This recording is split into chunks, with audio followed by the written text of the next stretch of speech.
ओम सर्वधर्मस्थापकस्तं सर्वधर्मस्वरूपकः आचार्याणां महाचार्य रामकृष्णाय ते नमः। আমাদের হচ্ছিল গুরুভাব ও মথুরানাথ।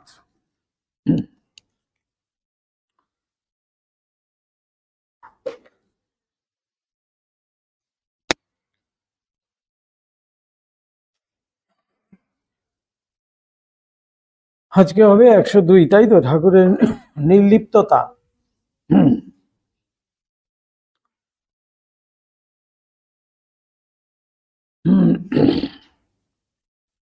গতদিন আমরা পড়েছিলাম মথুর একটি মূল্যবান শাল এনে দিয়েছিলেন ঠাকুরকে। কিছুক্ষণ শাল গায়ে দিয়ে আবার নিচে ফেলে পা দিয়ে মারিয়ে থু থু করে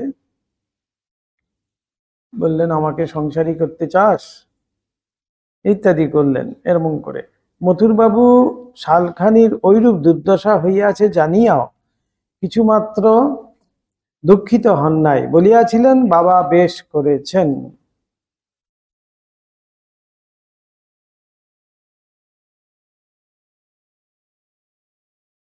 মথুরবাবু সেটা কিন্তু কোনো খারাপ মনেও নেননি, কিছুই নেই। তিনি কিন্তু বলছেন যে হ্যাঁ, বাবা বেশ করেছেন।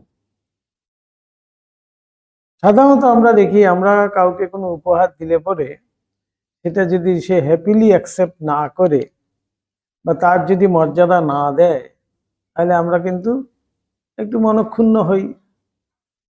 কিন্তু মথুরবাবুর ক্ষেত্রে দেখা যাচ্ছে যে বাবা যেটা করেছেন, ঠাকুরের প্রতি এমনই তার বিশ্বস্ততা, এমনই বিশ্বাস, এতই শ্রদ্ধা, তিনি যেটা করেছেন নিশ্চয়ই ঠিক করেছেন। তাই সেখানে এতটুকু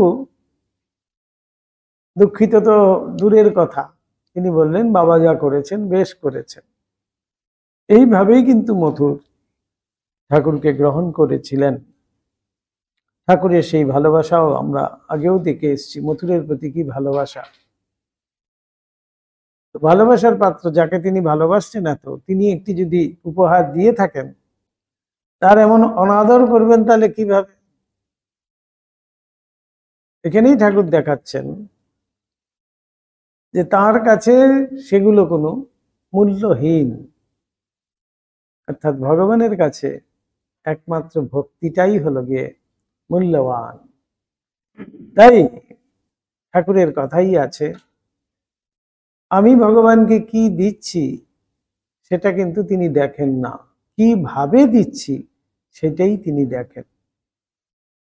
এই ভাব, আমি কতখানি শ্রদ্ধার সঙ্গে, কতখানি ভক্তিযুক্ত হয়ে সেইটি দিতে পারছি। তাই আমরা গীতায় পাই, পত্রম পুষ্পম ফলম তয়ম ইয়মে ভক্তা প্রযচ্ছতি তদহম অশ্নাপি ভক্তি পরিহৃতম। এখানেই ভগবান যেন একটা কন্ডিশন দিয়ে দিয়েছেন যে যে যাই কিছু দিক না কেন আমাকে, পত্র পুষ্প ফল জল, আমি সব কিন্তু গ্রহণ করি, অশ্নামিয়ে আমি খাই, আমি গ্রহণ করি, কিন্তু ভক্তুপহৃতম, ভক্তিযুক্ত হয়ে, ভক্তির সঙ্গে সে যেটা আমাকে দেবে সেটাই আমি গ্রহণ করি। ভগবান নিজে অঙ্গীকারবদ্ধ, সেখানে ভগবান বলছেন আমি গ্রহণ করি। তাই ঠাকুর কথামৃতেই আছে, ঠাকুর এক জায়গায় বলছেন তো, সাত্বিক পূজা কিরকম, ফুল আছে তো চন্দন নেই, চন্দন আছে তো দুর্বা নেই, বাতাসা দিয়ে হয়তো শীতল দেয়, কিন্তু একেবারে ভক্তি গদ গদ।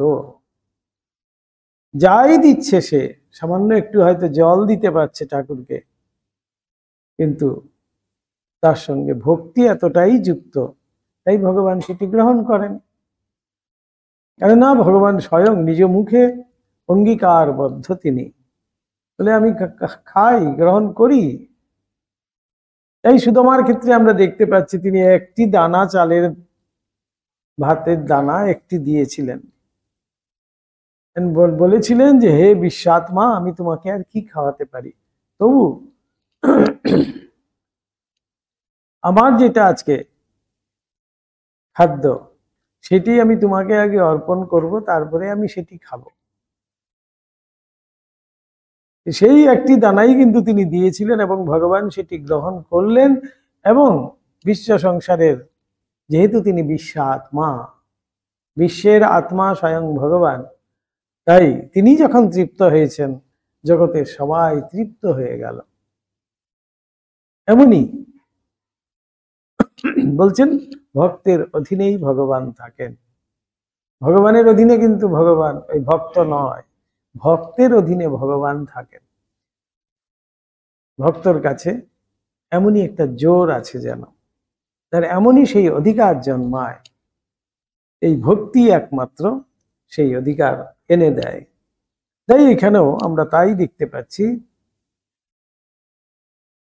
ঠাকুর মথুরবাবুকে এত ভালোবাসছেন, মথুরবাবু ঠাকুরকে সেই শ্রদ্ধা বিশ্বাস সমস্তই কিন্তু দেখাচ্ছেন।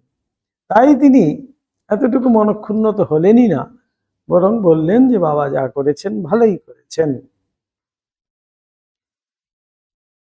উপরে লিখিত ঘটনাদি হইতে বেশ বোঝা যায়, মথুরবাবু ঠাকুরকে নানা ভোগ সুখ ও আরামের ভিতর রাখিবার চেষ্টা করিলেও ঠাকুরের মন কত উচ্চে কোথায় নিরন্তর থাকিত।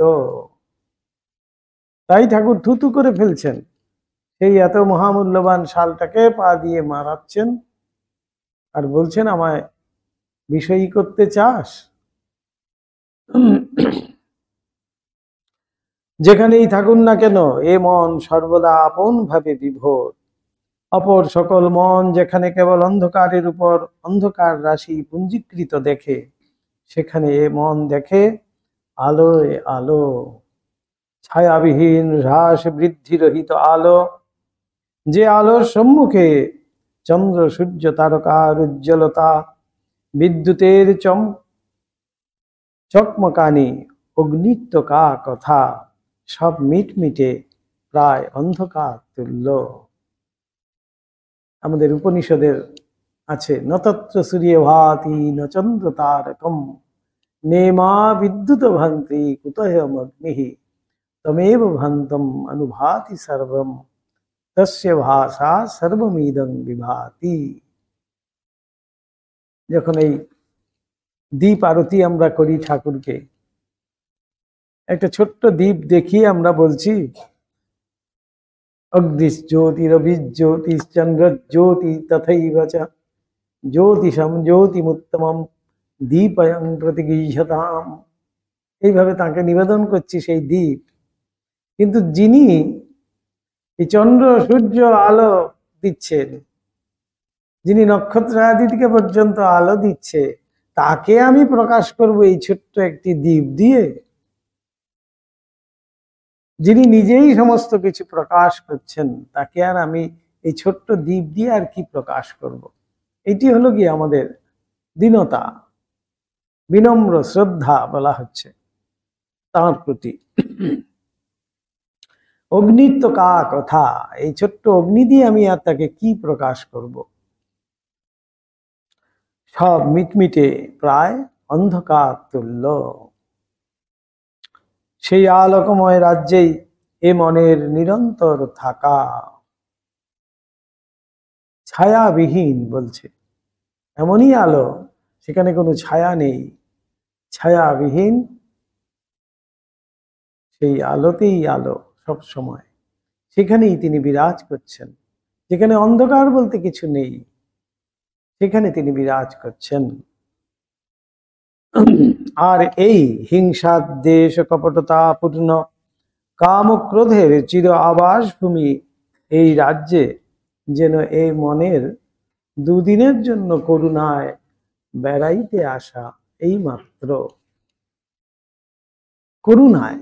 আগেই বলা হয়েছে, সেই যে পরব্রহ্ম স্বরূপ, সেই যে নির্গুণ নিরাকার যিনি, তিনি সগুণ সাকার হয়ে আসেন কেন? করুণায়।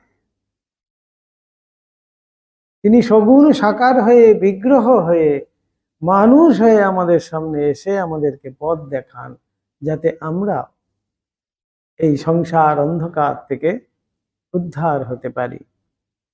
সংসার অন্ধকারের মধ্যেও আমরা যাতে আলো দেখতে পাই, তাই তিনি করুণায় কিন্তু এসে বিগ্রহবান হন এবং আমাদেরকে পথ দেখান।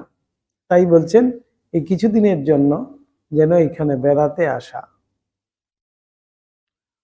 অতএব মথুর বাবুর ভোগ শোক বিলাসিতাপূর্ণ যান বাজারের বাড়িতে থাকিলেও যে ঠাকুর সেই ঠাকুর, যেমনটি তিনি আছেন তেমনটি কিন্তু থাকবেন, যেখানেই থাকুন না কেন। এই স্বামীজিকে সুন্দর ঘটনা আছে স্বামীজির জীবনে। ক্ষেত্রী রাজের তিনি রাজগুরু। ক্ষেত্রীর রাজা অজিত সিং স্বামীজির থেকে দীক্ষা নিয়েছেন। তিনি রাজপ্রাসাদে গেছেন। স্বামীজি রাজ অতিথি, রাজার গুরু মানে রাজার থেকেও বড় কিন্তু তার সম্মান। তাই রাজ অতিথি এবং রাজার গুরু যথাযোগ্য সম্মান দিয়ে তাকে সেই রাজবাড়িতেই স্বামীজিকে রেখেছেন। রাজভোগ ইত্যাদি সমস্ত ব্যবস্থা করা হয়েছে। রাজা নিজে বসে থাকেন স্বামীজির আহার গ্রহণের পরে, তিনি সেই আহার গ্রহণ করবেন বলে।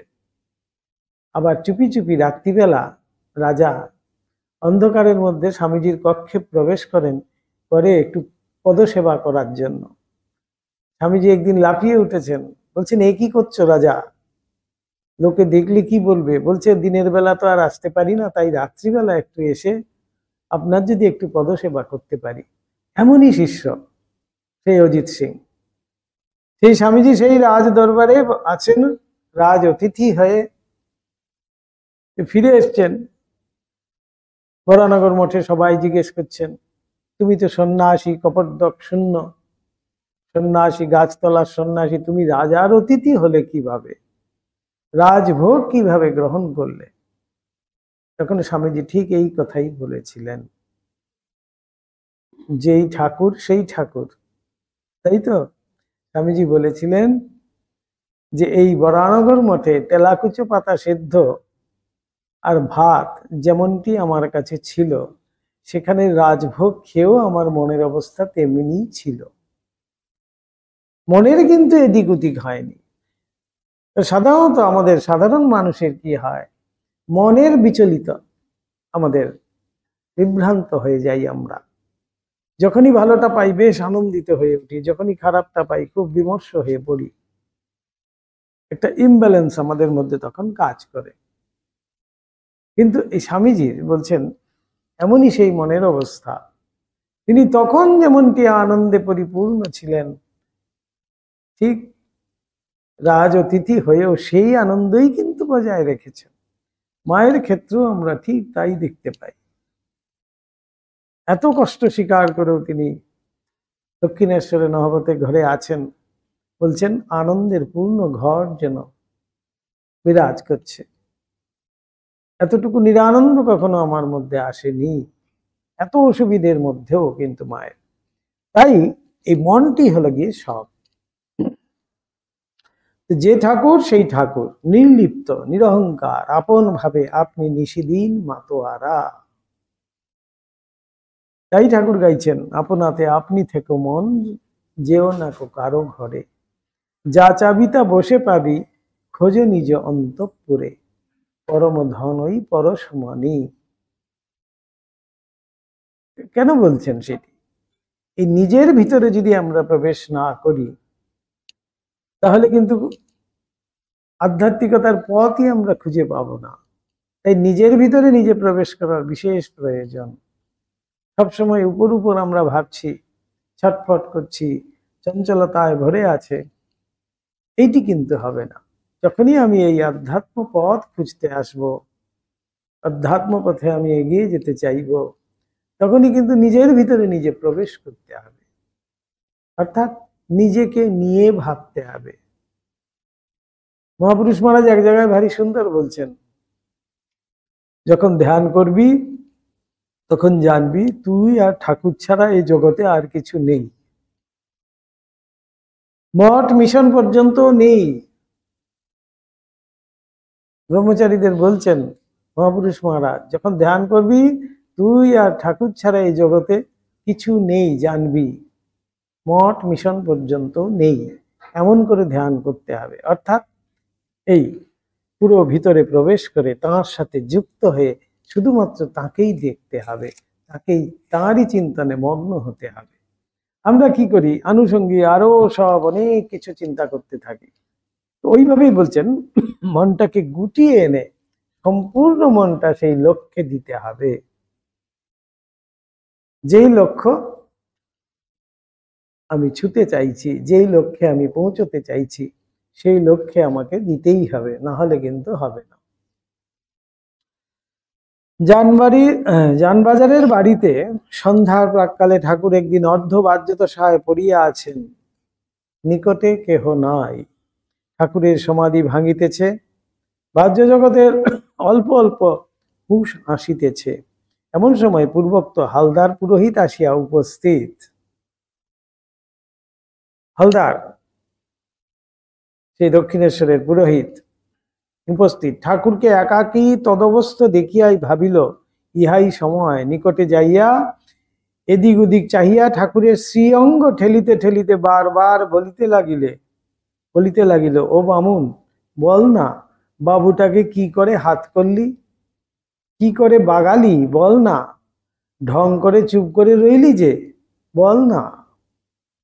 বারবার ওই রূপ বলিলেও ঠাকুর যখন কিছুই বলিলেন না বা বলিতে পারিলেন না, কারণ ঠাকুরের তখন কথা কহিবার মতো অবস্থাই ছিল না, তখন কুপিত হইয়া যা শালা বললি না বলিয়া সজোরে পদাঘাত করিয়া অন্যত্র গমন করিল। এমন সব ঘটনা আছে।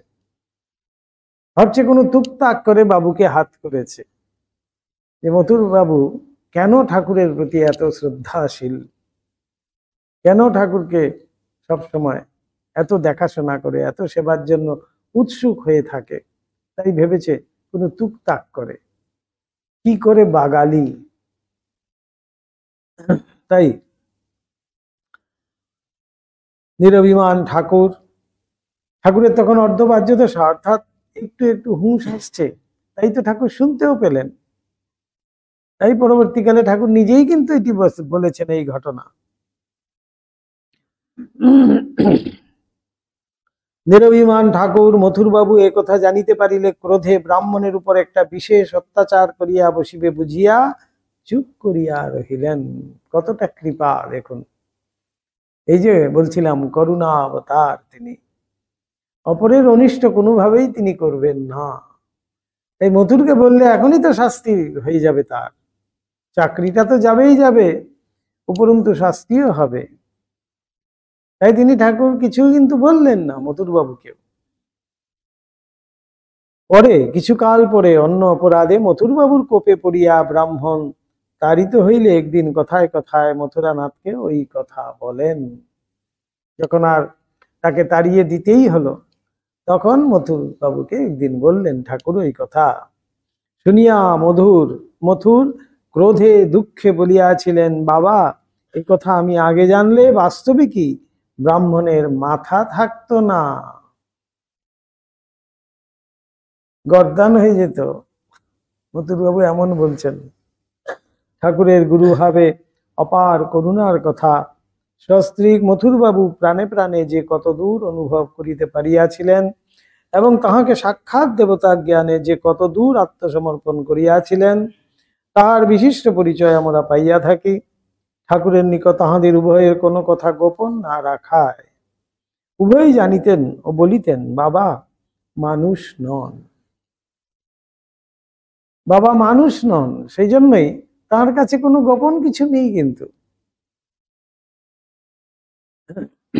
ওর কাছে কথা লুকিয়ে কি করব, উনি সকল কথা জানতে পারেন, পেটের কথা সব টের পান।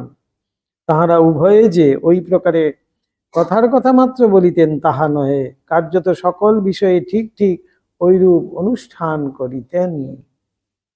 শুধুমাত্র যে মুখেই বলছেন তা কিন্তু নয়, যা কিছু হতো সব ঠাকুরের কাছে কিন্তু বলতেন।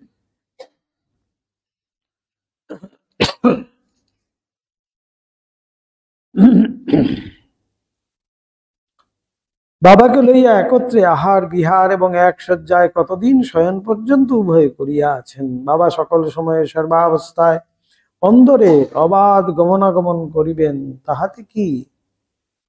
উনি অন্দরে না যাইলেই বা কি? বাড়ির স্ত্রী পুরুষ সকলে সকল প্রকার মনোভাব যে জানেন, ইহার পরিচয় তাহারা অনেক সময় পাইয়া আছেন। অবাধ গতি, ঠাকুরের জন্য কোনো কিছু ছিল না, না এখন অন্দরমহলে যাওয়া যাবে না, এখন এখানে যাওয়া যাবে না, এখন সেখানে যাওয়া যাবে না, সেই সব ঠাকুরের জন্য কোনো বাধ ছিল না।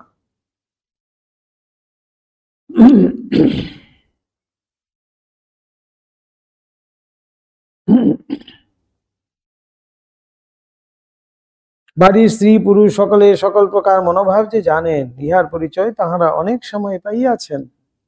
আর পুরুষের স্ত্রীলোকদের সহিত মিশিবার যে প্রধান অনর্থ মানসিক বিকাশ, সে সম্বন্ধে বাবাকে ঘরের দেওয়াল বা অন্য কোনো অচেতন পদার্থ বিশেষ বলিলেও চলে। অন্দরের কোনো স্ত্রীলোকেরই মনে তো বাবাকে দেখিয়া, অপর কোনো পুরুষকে দেখিয়া যেরূপ সংকোচ লজ্জার ভাব আসে, সেরূপ আসে না। তাই সেখানেই ঠাকুর বলেছিলেন, সেই ছোটবেলায় দেখুন হালদার পুকুরে তাকে বলেছিল, এটা মেয়েদের ঘাট, ছেলেদের পুরুষদের ঘাটে যা।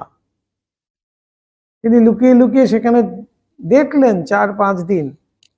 দেখার পরে একদিন যখন জিজ্ঞেস করলো যে আমি তো দেখলাম, কই আমার তো কিছু হলো না। সেই শ্রীকৃষ্ণ লীলায় আমরা দেখতে পাই বস্ত্রহরণ। এই লজ্জাটুকু তারা মাত্র বাদ দিয়েছিলেন, এখনো ত্যাগ করতে পারেননি। সেই গোপিনীরা সমস্ত কিছুই ত্যাগ করেছিল কৃষ্ণের জন্য। কৃষ্ণ কিন্তু এই লজ্জাটুকু পারেননি বলে, লজ্জা ঘৃণা ভয় 3 থাকতে নয় ঠাকুরের কথায়, এই লজ্জাটুকু যাতে শ্রীকৃষ্ণে অর্পিত হতে পারে সেই জন্য তিনি বস্ত্র হরণ করেছিলেন। কিন্তু সেখানেই আমরা কৃষ্ণলীলায় দেখতে পাই সেই কৃষ্ণকে যুবক হিসাবে সেখানে দেখা হচ্ছে। তখন শ্রীকৃষ্ণের বয়স হলো গিয়ে 8 বছর বয়স, আর গোপিনীরা তার মায়ের থেকেও বড় বড়। তাদের বস্ত্র তিনি হরণ করে সেই বস্ত্রহরণ ঘাট আজও আছে, সেই বট গাছ, সেই বট গাছে সব তুলে রেখেছেন। আর উপরে বসে বলছেন, বেশ তো তোমরা এসে নিয়ে যাও কাপড়, এই তো তোমাদের কাপড় রাখা আছে। তখন গোপিনীরা বলছেন যে আরে তুমি কি জানো না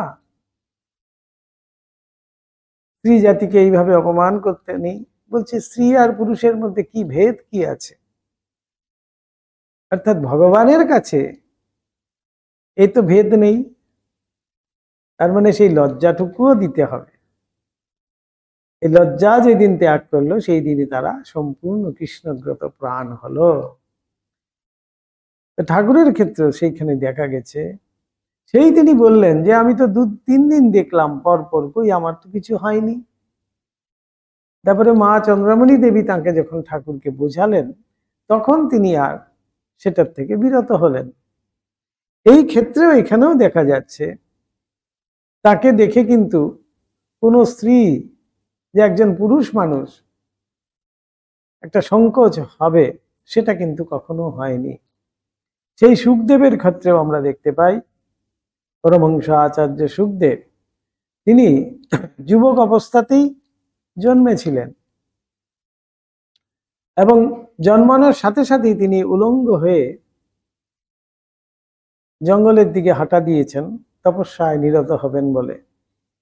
বৃদ্ধ বাবা ব্যাসদেব তার পিছনে পিছনে যাচ্ছেন ছেলেকে ফিরিয়ে আনতে। তখন সেই গোপিনীরা অপ্সরারা সব পাশেই জলাশয়ে স্নান করছেন।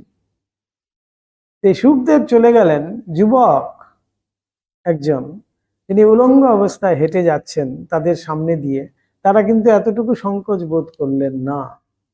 কিন্তু বৃদ্ধ পিতা ব্যাসদেব তার পিছনে পিছনে যাচ্ছেন বস্ত্রাবৃত। বৃদ্ধ ব্যাসদেব বস্ত্রাবৃত অবস্থায় যাচ্ছে, তারা কিন্তু সবাই তখন সংকোচ বোধ করলেন। তখন ব্যাসদেব থাকতে না পেরে সেই অপ্সরাদের জিজ্ঞেস করলেন যে মা, আমার একটি প্রশ্ন আছে তোমাদের কাছে। এই আমার যুবক পুত্র এই অবস্থায় তোমাদের সামনে দিয়ে হেঁটে চলে গেল, তোমাদের এতটুকু সংকোচ বোধ হলো না। অথচ আমি বৃদ্ধ, আমি রীতিমতো কাপড় আদি দিয়ে বস্ত্রাবৃত হয়ে আছি, আমাকে দেখে তোমাদের এত লজ্জা?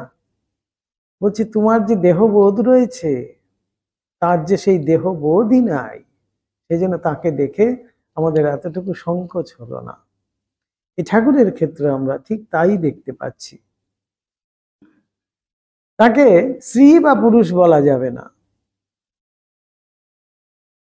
তিনি যে কি সেটা বলা যাবে না। সেই কালী পুজোর সময় একজন মা কালীকে পইতে পড়াচ্ছে, এসে বলল, আরে মা কালী তো মেয়ে মানুষ, মায়ের রূপ, তাকে আবার পইতে পড়াচ্ছ কেন গো? ঠাকুর মশাই বলছে, বাবা তুমি জেনেছো মা কালী স্ত্রী না পুরুষ? আমি তো জানতে পারিনি, তাই আমি পইতেও পড়াচ্ছি, আবার শাড়িও পড়াচ্ছি। তিনি যে সর্বরূপা। তাই ভগবানের কোনো লিঙ্গালিঙ্গ ভেদ তো হয় না, যে শক্তি। তাই এখানে ঠাকুরকে দেখে কিন্তু তাদের এতটুকু সংকোচ নেই। মনে হয় যেন তাদেরই একজন, অথবা একটি 5 বছরের ছেলে। 5 বছরের ছেলে, একটা শিশুর কাছে যেমন আমাদের কোনো সংকোচ থাকে না, ঠিক তেমনি বোধ হতো। কেন? এই দেহবোধ ছিল না বলেই। ঠাকুর এমন অবস্থায় থাকতেন, কখনো কখনো সেই কাপড় বলছে না, তিনি গার্ড দিতে পারতেন না কাপড়ে। কাপড় হয়তো পরেছেন, এরকম এরকম করে টানছেন, টানতে টানতে পুরো কাপড় বগলে উঠে গেছে। আবার বলছেন, তোমরা আমাকে অসভ্য মনে করছো না তো? এইদিকে বোতামটা লাগানো নেই বলে বিদ্যাসাগরের ঘরে যাচ্ছেন, মাস্টারমশাইকে বলছেন, আবার কিছু ভাববে না তো আমার বোতামটা লাগানো নেই? মাস্টারমশাই বলছে, আপনার ওতে দোষ হবে না। একেবারে শিশু সুলভ ভাব। তাই কাজেই সখী ভাবে ভাবিত ঠাকুর স্ত্রী জনচিত বেশভূষা পরিয়া দুর্গাপূজার সময় অন্দরের স্ত্রীলোকদিগের সহিত বাহিরে আসিয়া প্রতিমাকে চামর বেজন করিতেছেন। কখনো বা কোনো যুবতীর স্বামীর আগমনে তাহাকে সাজাইয়া গুছাইয়া বেশভূষা পরাইয়া স্বামীর সহিত কিভাবে কথাবার্তা কহিতে হয় তাহা কানে কানে শিখাইতে শিখাইতে শয়ন মন্দিরে স্বামীর পার্শ্বে বসাইয়া দিয়া আসিতেছেন। এরূপ অনেক কথা ঠাকুরের শ্রীমুখ হইতে জানিয়া আমরা ইহাদের ঠাকুরের উপর কি এক অপূর্ব ভাব ছিল ভাবিয়া অবাক হইয়া থাকি। অকল্পনীয় আমাদের কাছে। তাই আবার যখন তিনি মাস্টারমশাই বলছেন, তো একাকী যেন সেই পুরুষ সিংহ পাদচারণ করিতেছে, এমনও তো বর্ণনা আছে। তিনি একাকী নাট মন্দিরে পাদচারণ করছেন। মাস্টারমশাই এসে কি একটা কথা বলার জন্য আবার এসছেন, এসে দেখছেন, দূর থেকে দেখে বলছেন, যেন পুরুষ সিংহ বনমধ্যে একাকী পাদচারণ করিতেছে। এমন বিক্রমের সঙ্গে তিনি সেখানে হাঁটছেন। তাহলে আবার এই যে এমন সুন্দর, কোন যুবতীর স্বামীর আগমনে সেই যুবতীকে সাজিয়ে গুছিয়ে স্বামীর সাথে কেমন ব্যবহার করতে হবে, কি কথা বলতে হবে, কানে কানে সেটা শিখিয়ে দিয়ে শয়ন মন্দিরে তাকে গিয়ে বসিয়ে দিয়ে আসছেন।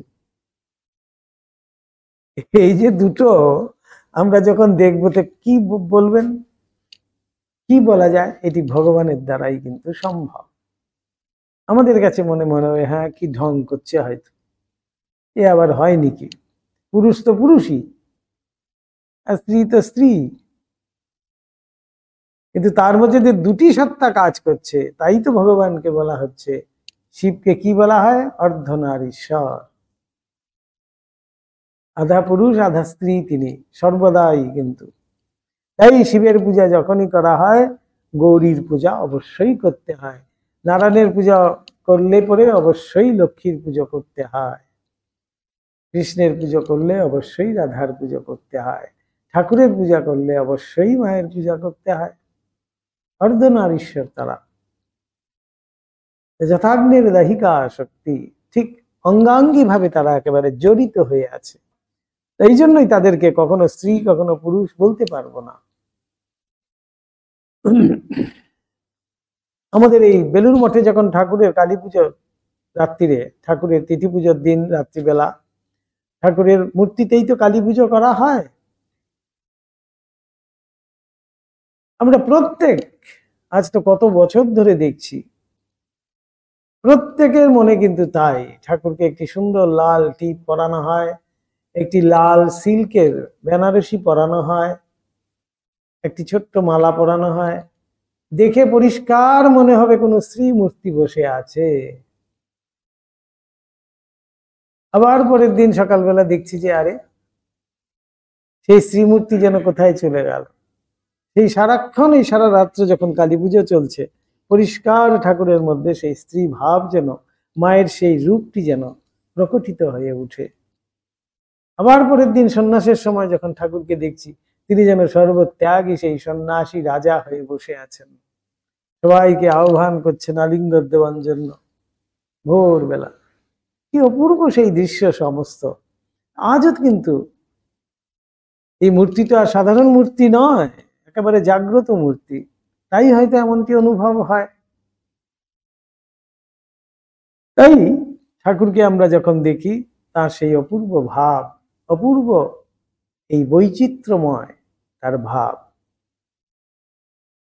ঠাকুরের গুরু ভাবে এই সকল স্ত্রীলোক দিগের মনে তাহার প্রতি দেবতা জ্ঞান যেমন সুদৃঢ় প্রতিষ্ঠিত হইয়াছিল, তেমনি আবার তাহার অহেতুক ভালোবাসার বিশেষ পরিচয় পাইয়া ইহারা তাহাকে কতদূর আপনার হইতেও আপনার করিয়া লইতে বাধ্য হইয়াছিলেন, কতদূর নিঃসংকোচে তাহার নিকটে উঠা বসা ও অন্য সকল চেষ্টা ব্যবহার আদি করিতেন, তাহা আমরা কল্পনাতেও ঠিক ঠিক আনিতে পারি না। সেই শ্রীকৃষ্ণ লীলায় আমরা তাই দেখতে পাচ্ছি। শ্রীকৃষ্ণ বংশীধ্বনি করলেন শারদ পূর্ণিমার রাতে, এবং সেই গোপিনীরা এক একজন কিন্তু এক একটি কাজে ব্যস্ত ছিলেন। কেউ হয়তো স্বামী সেবা করছে, কেউ হয়তো পুত্রের সেবা করছে, কেউ হয়তো গুরুজনদের সেবা করছে, কেউ হয়তো শৃঙ্গার করছে, কেউ হয়তো রন্ধনাদি করছে। যে যেই অবস্থাতে ছিল সেই অবস্থাতে, অর্ধ সমাপ্ত অবস্থাতেই কিন্তু ছুটে গেছেন। কেন? সেই কর্তব্যের অবহেলা করে তারা শ্রীকৃষ্ণ সকাশে ছুটে গেছেন, তাহলে তো সেটা প্রত্যবায় বলা যায় না। সেই বংশীধ্বনিতে তারা সমস্ত কিছুই যেন তাদের সব উড়ে গেছে। বলছে কিসের সংসার, কিসের স্বামী পুত্র, কিসের এই শৃঙ্গার। এমন আছে ভাগবতে, একজন কাজল, একটা কাজল চোখে দিয়েছে, আরেকটা চোখে কাজল দিতেই পারেনি, সেই অবস্থাতে গিয়ে হাজির হয়েছে। আবার উপরের বস্ত্র নিচে পড়েছে, নিচের বস্ত্র উপরে পড়েছে, ওইভাবে অবস্থাতে ছুটে ছুটে গেছে। কিম্ভূত কিমাকার সমস্ত ওই অবস্থাতে শ্রীকৃষ্ণ সকাশে হাজির হয়েছে গিয়ে, বংশীধ্বনি শোনা মাত্রই, যে আমাদের একমাত্র তিনিই হলেন গিয়ে সব। সেখানে আমাকে ছুটতেই হবে, তার যখন আহ্বান এসছে ছুটতেই হবে। এখানেও দেখা যাচ্ছে কতদূর নিঃসংকোচ ছিল সমস্ত স্ত্রী জাতিরা পর্যন্ত, তখন কত আপনার হইতে আপনার ভাবিতেন। তো ভগবানকে যদি কেউ আপনার থেকে আপনার ভাবতে পারে, তখনই তো তার জন্য সর্বস্ব ত্যাগ করতে পারে, নাহলে পারবে কোত্থেকে? নাহলে বাবা এইদিকে পোটলা সামলাবো না, ওইটা সামলাবো না, ওইটা সামলাবো, তাহলে ভগবানকে আমি ওইভাবেই পাবো, ছিটে ফোটা পাবো, ছটাকখানেক পাবো। কিন্তু সমস্ত যখন আমি ছেড়ে দেব, ভগবানের জন্য সব কিছু ত্যাগ, কর্তব্য পর্যন্ত ত্যাগ করে চলে গেল, সমস্ত ত্যাগ করে দিয়ে ভগবানের জন্য ছুটে যাচ্ছে, তখনই তো সে ভগবানকে লাভ করবে। এইটাই এখানে দেখানো হচ্ছে। একদিকে ঠাকুরের মথুর বাবুর বাটির স্ত্রীলোক দিকের সহিত যেমন অমানুষী কাম গন্ধহীন স্বার্থ মাত্র শূন্য সখীর ন্যায় ভালোবাসার প্রকাশ, অপরদিকে আবার বাহিরে পুরুষ দিকের নিকট পণ্ডিত মণ্ডলীর মাঝে দিব্য জ্ঞান ও অনুপম বুদ্ধির সহিত ব্যবহার আদি দেখিলে মনে হয় এ বহু বিপরীত ভাবের একত্র সম্মিলন। তাহার ভিতরে কি রূপে হইয়াছিল, এ বহুরূপী ঠাকুর কে? এই যে বললাম বৈচিত্র্যময় তার ভাব, এত রকমের ভাব ও সমষ্টি সেখানে। যেন বাইরে পুরুষদের মধ্যে যখন তিনি আছেন, পণ্ডিত মণ্ডলীর মধ্যে যখন আছেন, এত সুন্দর সুন্দর জ্ঞানের কথা বলছেন। আবার স্ত্রী ভক্তদের মধ্যে যখন তিনি আছেন, স্ত্রী ভক্তরা কেমন স্বামীর সাথে ব্যবহার করবে সেগুলো পর্যন্ত ঠাকুর শিখিয়ে দিচ্ছেন। এই বহুরূপী ঠাকুর কে তাহলে? এই হলো কি প্রশ্ন, যে তিনি যে সব, তার থেকেই বলছেন যে তিনি সেই উৎস, সোর্স অফ এভরিথিং, যেখান থেকে এই সব যাচ্ছে। তাহলে আমরা বলছি এটা একটা লাইট, এটা একটা ফ্যান, এটা একটা এসি, এটা একটা হিটার, এটা একটা পাম্প, সবই কিন্তু ইলেকট্রিসিটিতে জ্বলছে। তাহলে ইলেকট্রিসিটিটা কি রে বাবা? সে বহুরূপী নাকি? সেই যে শক্তি, সেই যে পাওয়ারটা, তাহলে কি? তার কিন্তু কোনো রূপ নেই। আমার জন্যই কিন্তু সে রূপ ধারণ করছে।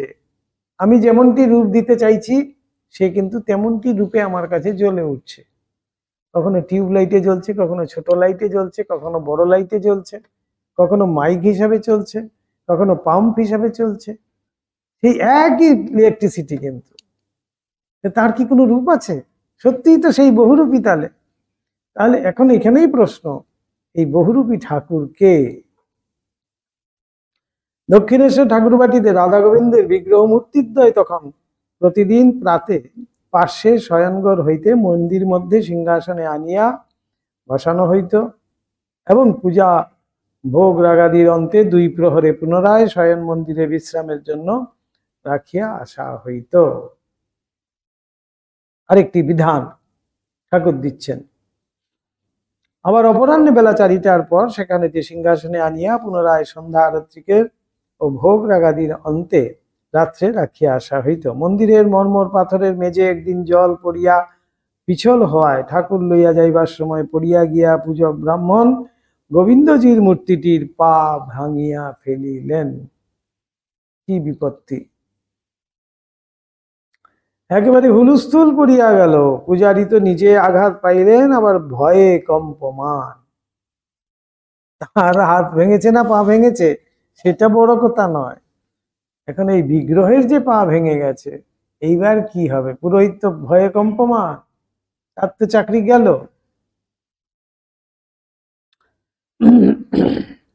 বাবুদের নিকট সংবাদ পৌঁছিল, কি হইবে? ভাঙা বিগ্রহে তো পূজা চলে না। এখন উপায়, বিগ্রহ খণ্ডিত হলে আর সেই বিগ্রহতে কিন্তু পূজা হয় না, বলাই হয়। এমন বিধান শাস্ত্রে রয়েছে।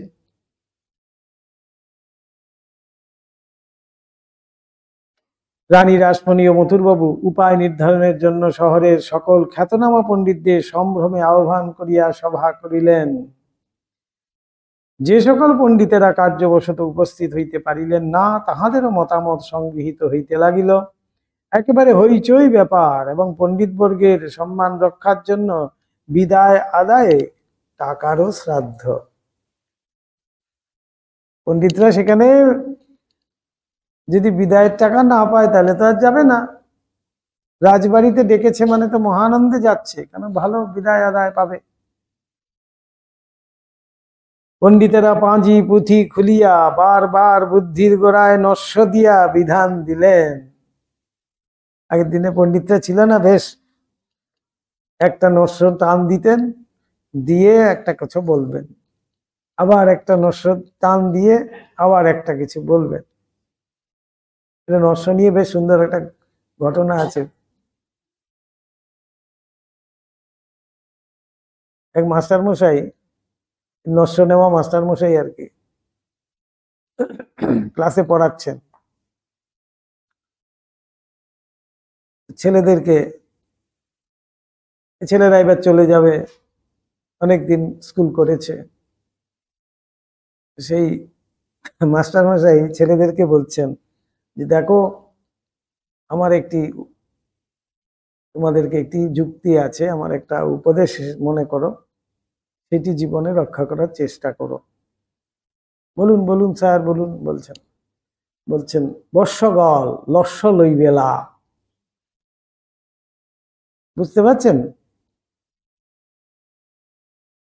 একটা নও কিন্তু তিনি বলতে পারছেন না। বৎসগণের জায়গায় বৎসগল, লস্য নস্যর জায়গায় লস্য, লইবে না লইবে লা। লস্য লইলে লকারান্ত উচ্চারণ করিতে পারিবে লা। যদি বলো আমি পারি কেল, তাহা হইলে মনে করিবে ইহা আমার অভ্যাসের গুল। সমস্ত নকারগুলো তিনি কিন্তু লকারে বললেন, এই জন্য উপদেশ দিচ্ছেন। তো সেই নস্য টেনে পণ্ডিতরা অনেক পাজি পুঁথি ঘেটে সব বিধান দিলেন, ভগ্ন মূর্তিটি গঙ্গার জলে ফেলিয়া দেওয়া হোক। অপূর্ব বিধান। ভগ্ন মূর্তিটি গঙ্গার জলে বিসর্জন দেওয়া হোক, তাহার জায়গায় নতুন মূর্তি স্থাপিত হোক। খুব সাধারণ বুদ্ধিতে, তার জন্য আবার পাজি পুঁথি ঘাটা নস্য নেওয়ার দরকারই তো নেই।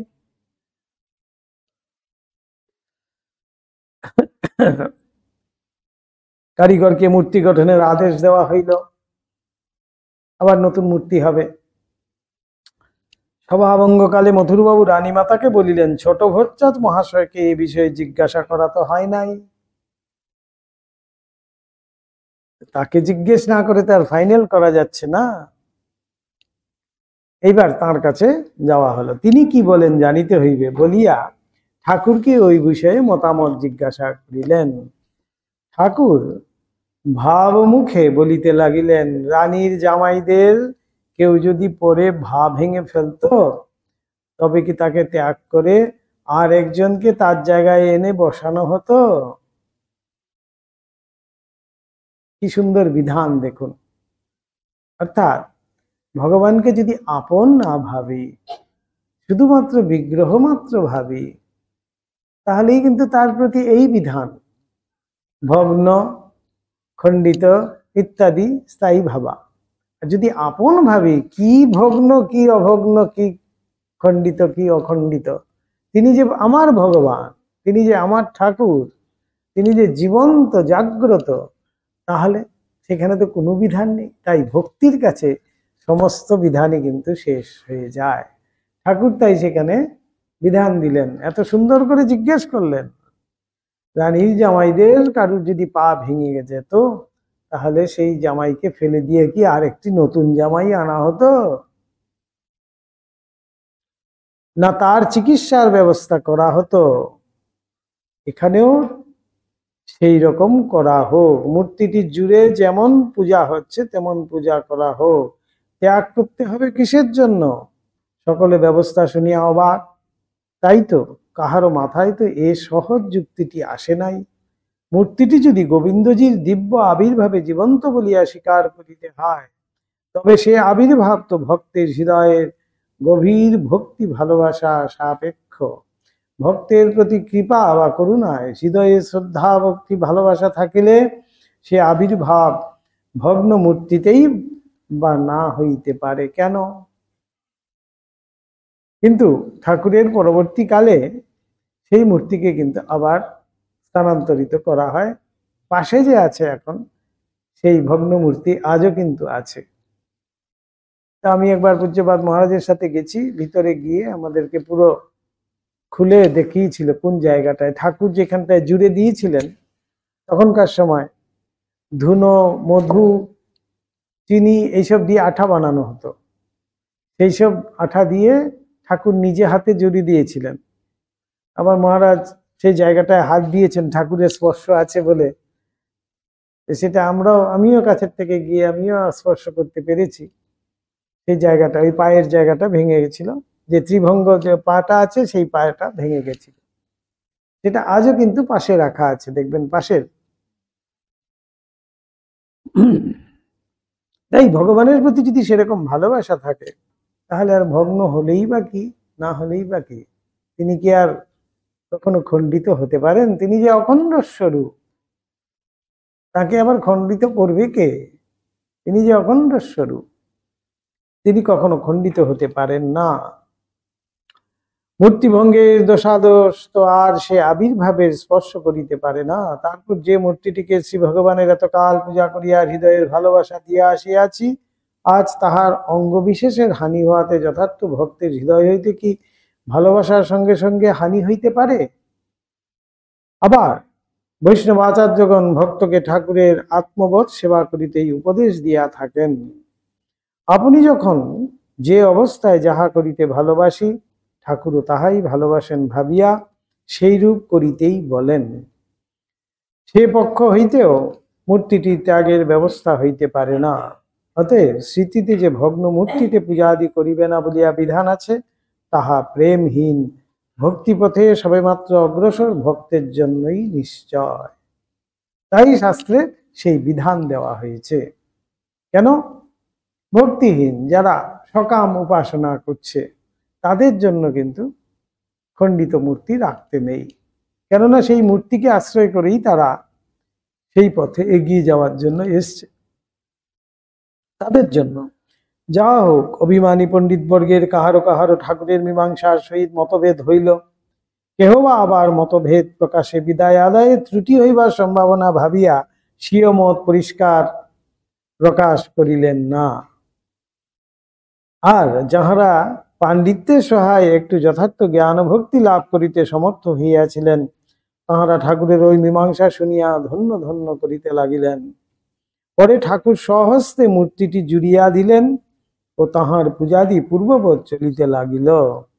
কারিগর নতুন মূর্তি একটি গড়িয়া আনিলে উহা গোবিন্দজির মন্দির মধ্যে এক পার্শ্বে রাখিয়া দেওয়া হইল মাত্র, উহার প্রতিষ্ঠা আর করা হইল না।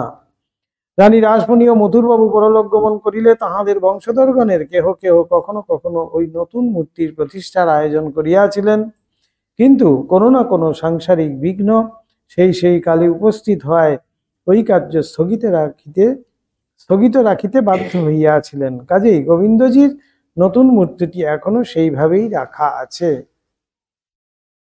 মূর্তি কিন্তু রাখাই আছে এবং নতুন মূর্তি সিংহাসনে বসানো হয়েছে, কিন্তু সেইভাবে প্রাণ প্রতিষ্ঠা বা এসব কিন্তু করানো হয়নি। এই হলো আমাদের মথুরবাবুর সাথে ঠাকুরের সম্পর্ক। এবং শুধু মথুরের সঙ্গে নয়, মথুরের পরিবারের সাথেও ঠাকুরের কেমন সম্পর্ক ছিল সেখানেই বলা হয়েছে। এবার গুরুভাবে মথুরের প্রতি কৃপা, মথুরকে তিনি কিভাবে কৃপা করছেন এবার আমরা দেখতে পাবো। যানবাজারে মথুরের বাটিতে ঠাকুরকে লইয়া দুর্গোৎসবের কথা। অহমাত্মা গুড়াকেশ সর্বভূতাশয় স্থিত অহমাদিশ্চ মধ্যঞ্চ ভূতানামন্ত এব চ। আমি সেই শ্রীকৃষ্ণ বলছেন তো। এবছর মথুরানাথের যানবাজারের বাটিতে দুর্গোৎসবে বিশেষ আনন্দ, কারণ শ্রী শ্রী জগদম্বার পূজায় বৎসরে বৎসরে আবাল বৃদ্ধ বনিতার যে একটা অনির্বচনীয় আনন্দ তা তো আছেই, তাহার উপর বাবা আবার কয়েকদিন হইতে মথুরের বাটি পবিত্র করিয়া ওই আনন্দ সহস্র গুণে বর্ধিত করিয়াছেন। কাজেই আনন্দের আর পরিসীমা নাই। মার নিকটে বালক যেমন আনন্দে আটখানা হইয়া নির্ভয়ে আবদার অনুরোধ ও হেতুরহিত হাস্য নৃত্যাদি চেষ্টা করিয়া থাকে, নিরন্তর ভাবাবেশে প্রতিমাতে জগন্মাতার সাক্ষাৎ আবির্ভাব প্রত্যক্ষ করিয়া বাবার সেই রূপ অপূর্ব আচরণে প্রতিমা বাস্তবিকই জীবন্ত জ্যোতির্ময়ী হইয়া যেন হাসিতেছেন। আর ওই প্রতিমাতে মার আবেশ ও ঠাকুরের দেবদুর্লভ শরীর মনে মার আবেশ একত্র সম্মিলিত হওয়ায় পূজার দালানের বায়ুমণ্ডল কি একটা অনির্বচনীয় অনির্দেশ্য সাত্ত্বিক ভাব প্রকাশে পূর্ণ বলিয়া অতি জড় মনেও অনুভূতি হইতেছে। যারা জড় প্রকৃতি তাদের মনেও যেন সেই অনুভূতি আসছে। দালান জমজম করিতেছে, উজ্জ্বল হইয়া উঠিয়াছে, আর বাটি সর্বত্র যেন সেই অদ্ভুত প্রকাশে অপূর্ব শ্রী ধারণ করিয়াছে। যেখানে স্বয়ং ভগবান বর্তমান, সেখানে শ্রী তো যা থাকবেই। শ্রী যে ভগবানের সাথে সাথে ঘুরছে, ভগবান যেখানেই আছেন সেখানেই শ্রী গিয়ে আগেই পৌঁছে যায়। শ্রীহীন জায়গায় ভগবান যাবেন না। হইবারই কথা ধনী মথুরের রাজসিক ভক্তি, ঘর দ্বার ও মার প্রতিমা বিচিত্র সাজে সাজাইতে, পত্র পুষ্প ফল মূল মিষ্টান্নাদি পূজার দ্রব্য সম্ভারের অপর্যাপ্ত আয়োজনে এবং নহবদাদি বাদ্যভাণ্ডের বাহুল্যে মনোনিবেশ করিয়া বাহিরের কিছুরই যেমন ত্রুটি রাখে নাই, তেমনি আবার এই অদ্ভুত ঠাকুরের অলৌকিক দেবভাব বাহিরের ওই জড় জিনিস সকলকে স্পর্শ করিয়া উহাদের ভিতর সত্য সত্যই একটা প্রাণ প্রতিষ্ঠা করিয়া দিয়াছে। আমাদের কাছে এগুলো সব আড়ম্বর মাত্র, কিন্তু ঠাকুরের স্পর্শে যেন সব দিব্য ভাব ধারণ করেছে, সবই যেন মধুর লাগছে, সব মধুর হয়ে গেছে।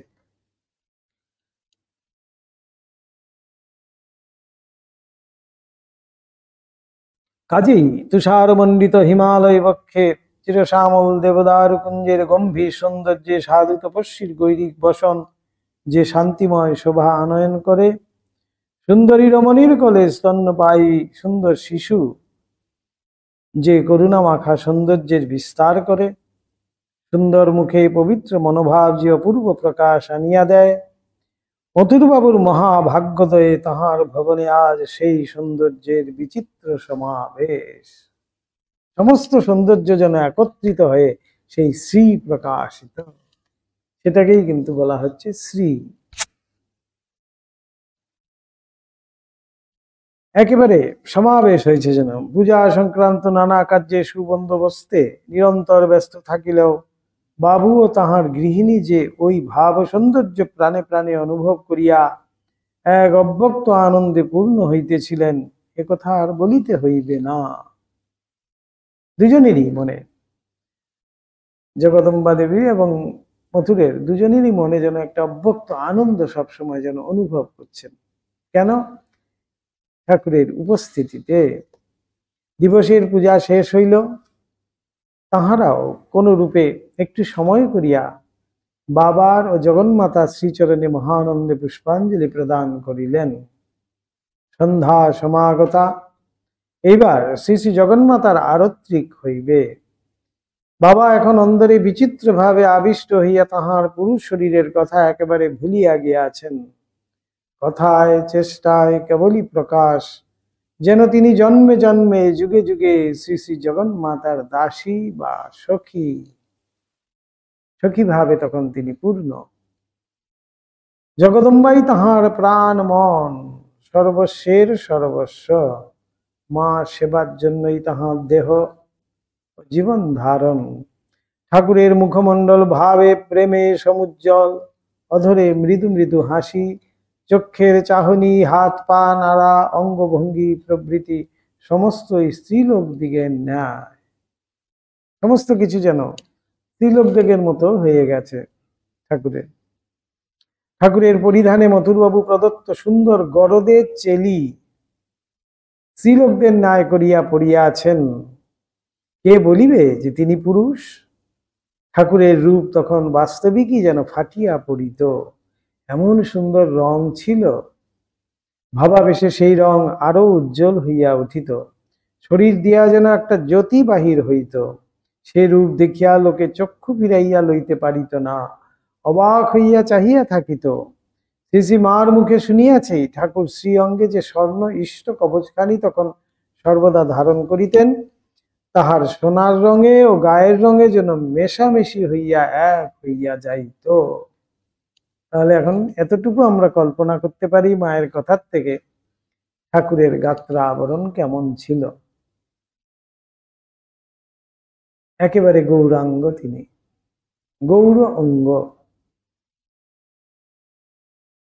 সেই স্বর্ণ তাবিজ আর গায়ের রং একটা মেশামেশি হয়ে গেছিল। মা স্বয়ং বলছেন, ঠাকুরের নিজ মুখেও শুনিয়াছি, তখন তখন এমন রূপ হয়েছিল রে যে লোকে চেয়ে থাকতো, বুক মুখ সব সময় লাল হয়ে থাকতো, আর গা দিয়ে যেন একটা জ্যোতি বেরোতো। লোকে চেয়ে থাকতো বলে একখানা মোটা চাদর সর্বক্ষণ মুড়ি দিয়ে থাকতুম, রূপ ঢেকে রাখতেন ঠাকুর, হাঁ করে তাকিয়ে আছে। যদি কোনো পাপ মনে তার দিকে দৃষ্টি দেয় তাহলে তাদের অকল্যাণ হবে, এখানেও তার কৃপা। এই মহাপ্রভু যখন লীলা করছেন, মহাপ্রভুরও তো অপূর্ব সেই তার রূপ, গৌরকান্তি, এদিকে গৈরিক বসন, তিনি নৃত্য করছেন, হরিনাম করতে করতে নৃত্য করছেন। এবং সেই হরিনাম শ্রবণে সবাই মুক্ত হয়ে যাচ্ছে দেখে যমরাজ তার কন্যা যোগমায়াকে পাঠালেন, যা যা গিয়ে জিজ্ঞেস করে আয়, সবাই তো হরিনামে মুক্ত হয়ে যাচ্ছে, আমি এই 84 লক্ষ নরক নিয়ে করবোটা কি, মাছি মারবো? যোগমায়া এসে মহাপ্রভুকে জিজ্ঞেস করলেন যে প্রভু কি উপায় বাবা বলে পাঠিয়েছেন। বলছেন দেখো, আমি যখন হরিনাম করব, আমি যখন বিহার করব, আমার দুদিকে দুটি রূপ থাকবে, মোহিনী রূপ, দুদিকে দুটি রূপ থাকবে, অর্থাৎ তার রূপের দুটো দিক হবে, একদিকে মাতৃরূপ আর একদিকে মোহিনী রূপ। যারা মাতৃরূপে আকৃষ্ট হবে তারাই মুক্ত হবে, যারা মোহিনী রূপে আকৃষ্ট হবে তারাই যাবে 84-তে। তাই ঠাকুর এতই করুণাময়, ঠাকুর সেই বস্ত্রাবৃত হয়ে এটি চাদর, মোটা চাদর দিয়ে নিজেকে মুড়ে রাখতেন, যাতে কেউ যাতে পাপ দৃষ্টিতে তাকে দেখে না দেখেন। মোহিত হয়ে যাচ্ছে মানুষ তাকে দেখেই, এমন রূপের সেখানে ছটা। তাই তিনি ঢেকে রাখছেন, মুড়ি দিয়ে থাকতুম আর মাকে বলতুন, মা বাহিরের রূপ তুই নে, আমাকে ভিতরের রূপ দে। গায়ে হাত বুলিয়ে বুলিয়ে চাপড়ে চাপড়ে বলতুম, ভিতরে ঢুকে যা, ভিতরে ঢুকে যা। তবে কতদিন পরে অপরটা এইরকম মলিন হয়ে গেল। মা এক সময় স্বামীজির রূপ নিয়ে কথা হচ্ছিল, সেখানে বলছেন নরেনের রূপ দেখেই সবাই অজ্ঞান হয়ে যায়, তখন যদি তার রূপ কেউ দেখতো, আজ তো তপস্যা করে করে তার সেই রূপ আর নেই এখন। মা সেখানেও বলছেন, কিন্তু তাই বলছেন কতদিন পরে অপরটা এমন মলিন হয়ে যায়। রূপের কথায় ঠাকুরের জীবনের আরেকটি ঘটনা এখানে মনে আসিতেছে। এই সময় প্রতি বৎসর বর্ষার সময় ঠাকুর 3-4 মাস কাল জন্মভূমি কামারপুকুরে কাটাইয়া আসিতেন।